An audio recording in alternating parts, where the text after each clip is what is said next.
এবার প্রবল গতিতে এগিয়ে আসছে ভারী বৃষ্টি। গত কয়েকদিন ধরে অসাদিশা গরম থাকলেও আবারও কিন্তু বড়সড় দুর্যোগ ঘনিয়ে আসছে বাংলার বুকে।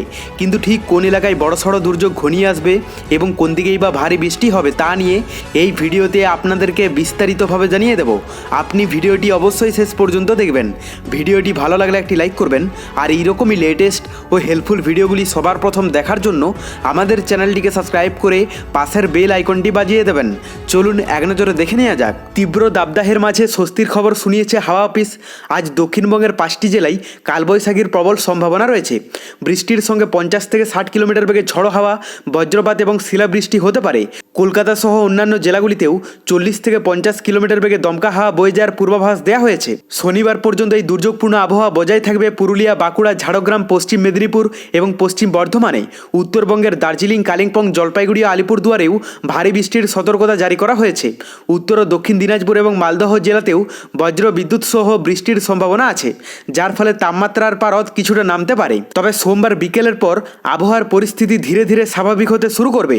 আপাতত ঝড় বৃষ্টির সময় সাধারণ মানুষকে সতর্ক থাকার পরামর্শ দেওয়া হয়েছে। তো এরপর আমরা যদি লাইভে আপডেটটা দেখে নিই, প্রথমে আমরা যদি আজ সকালের দিকটাতে দক্ষিণবঙ্গের এলাকাগুলোর কথা বলি, তো এখানে কলকাতা থেকে শুরু করে হাওড়া, হুগলি, চন্দ্রকোনা, বাঁকুড়া, এদিকে কোলাঘাট, হলদিয়া, খড়গপুর, চাকুলিয়া, জামশেদপুর, উপরের দিকে বোলপুর, বহরমপুর, মুর্শিদাবাদ, মোটামুটি এই সমস্ত এলাকাগুলোর আবহাওয়াতে সম্পূর্ণ পরিষ্কারই দেখতে পাওয়া যাচ্ছে। কোথাও সেই রকমভাবে বৃষ্টির সম্ভাবনা দেখতে পাওয়া যাচ্ছে না, কিন্তু কিছুটা বৃষ্টির সম্ভাবনা থাকতে পারে।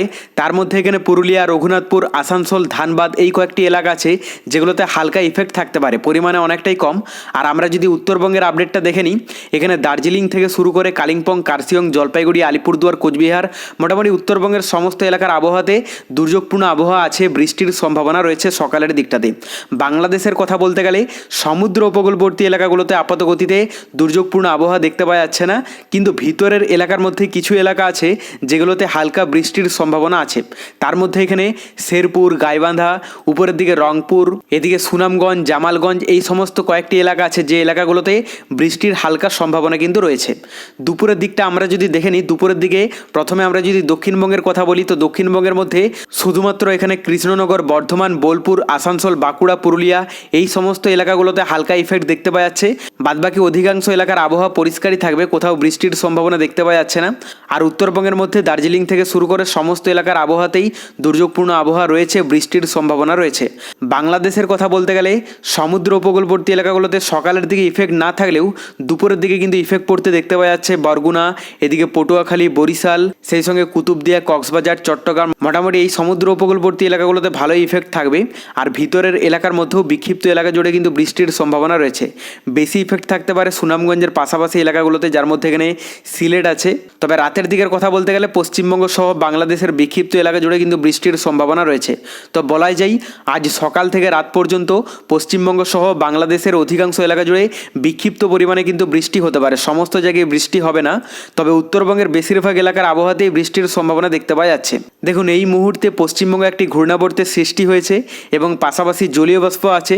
এর প্রভাবেই কিন্তু পশ্চিমবঙ্গ, বাংলাদেশে এরকম দুর্যোগের একটি সম্ভাবনা তৈরি হচ্ছে, যার প্রভাবেই বিক্ষিপ্ত এলাকা জুড়ে আবারও কিন্তু বৃষ্টি হবে সপ্তাহান্তে। তবে এর প্রভাবে তাপমাত্রায় কতটা ফারাক লক্ষ্য করা যাবে আমরা দেখে নেব। প্রথমে আমরা যদি আজ দুপুরের দিকে তাপমাত্রাটা দেখে নিই, তো এখানে কলকাতাতে 32 ডিগ্রিতে চলে যাবে।